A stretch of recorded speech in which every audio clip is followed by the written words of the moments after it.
जो केजरीवाल का मामला इस वर्तमान समय में जो चल रहा है, इस पर आपका क्या कहना है? जो दिल्ली सरकार ने जो शराब के मामले में जिस तरह से काम किया, वो एक बहुत गंभीर मामला बन गया। और मैं तो कहूँगा कि केजरीवाल को शायद सरकार चलाने का अनुभव नहीं है, या उनके लोगों को उनके मंत्रिमंडल को अनुभव नहीं है कि जो किस तरह से गवर्नेंस किया जाता है। गवर्नेंस का मतलब समझते हैं कि कायदा कानून नियम व्यवस्था कैसे होती है।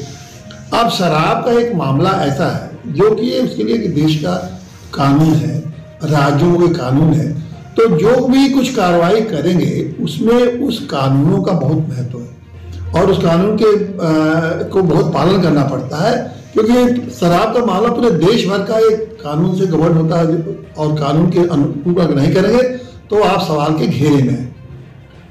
मुझे लगता है कि दिल्ली के सरकार जो केजरीवाल की सरकार थी, वो लोकप्रियता के नारे तो गढ़ सकते हैं, लेकिन गवर्नेंस के मामले में उनको वो लोग पूरे एक तरह से जिसको कहा था गंवार टाइप के इनका गवर्नेंस था, वो लोकप्रिय बनने की कोशिश में वो समझ ही नहीं पाते हैं कि कायदा कानून की कितनी महत्ता होती है।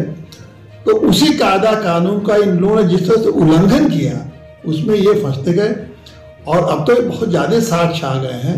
और सबसे बड़ा जो इस बात को जनता को जो समझने की बात की बात है, हर आदमी ये समझ रहा है कि अगर आपने नीति बदली तो नीति बदलना आप सरकार के हक में है, सरकार के अधिकार के अंदर है, वो कोई नीति बदलना कोई गलत बात नहीं है, लेकिन नीति बदलने के बाद आपको उस नीति के जो प्रक्रिया है उस पूरी प्रक्रिया का पालन करना चाहिए। अब ये केजरीवाल जी पता नहीं एक पहले मुख्यमंत्री हैं जो कि मेरे समझ में नहीं आता कि मैं तो राजनीतिक भी हूँ, जज भी हूँ, मेरे समझ नहीं आता कि आप इससे देश में कौन सा संदेश देना चाहते हैं कि आप अपने हाथ मुख्यमंत्री होते हुए कोई एक विभाग नहीं लेंगे और बाकी सारे लोगों को मंत्रियों को दे देंगे विभाग। तो इसका मतलब पहले ही से आपके मन में ये डर है कि कोई गलत काम होगा तो मैं उसकी मेरे पर जिम्मेदारी नहीं होगी। तो फिर प्रदेश के मुख्यमंत्री हैं, आप नेतृत्व करता है अपने मंत्रिमंडल के, अपने मंत्रियों को धोखा दे रहे हैं कि आप मंत्रियों को एक तरह धोखा दे रहे हैं, एक तरह से कि हम फंसे ना, तुम लोग फंसना हो तो फंसो, और जवानी आप सरकार चला रहे हैं। तो ये उत्तर प्रदेश में भी ऐसा हुआ। उत्तर प्रदेश में जो मायावती मुख्यमंत्री थी तो उनके पास विभाग तो बहुत थे, लेकिन मायावती जब मुख्यमंत्री थी तो जानते क्या करते थे? वो ये करती थी कि हम किसी कागज पर फाइल पर दस्तखत नहीं करेंगे, और दस्तखत कौन करेगा? प्रमुख सचिव दस्तखत कर देंगे, उनके प्रमुख सचिव। तो ये कहा जा रहा है कि केजरीवाल के स्तर से नहीं हुए हैं बल्कि मंत्री का स्तर से हुए हैं, तो ये कोई मानेगा नहीं, सब मंत्रिमंडल का स्तर में। अब ये साबित नहीं करा पा रहे। जो सबसे बड़ा विवाद है कि 5% जब उसमें ये था कमीशन, तो 12% कैसे हो गया और इसके लिए निर्णय कौन लिया?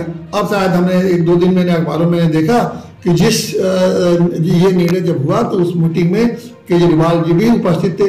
अब मान लीजिए केजरीवाल अगर मुख्यमंत्री के रूप में उपस्थित थे तो अब ये मामला जो मनोज सिसोदिया तक सीमित था, वो तो आगे, या जैन भी उस मंत्रिमंडल उस मीटिंग में थे, तो जो जैन तक सीमित था, अब वो तो आगे बढ़ जाएगा अगर ये साबित हो गया कि उस मीटिंग में केजरीवाल बैठे थे और ये निर्णय हो गया और इस निर्णय को आप फाइल में नहीं रखा गया। ये निर्णय हुआ कि मंत्रिमंडल ने तो, और वो कह रहे हैं कि नहीं उस मीटिंग में थे, तो आगे चलते मुझे लग रहा है कि होता है केजरीवाल भी इस मामले में फंसे। तो ये इस तरह से नौसुखियापन की तरह प्रशासन नहीं करना चाहिए।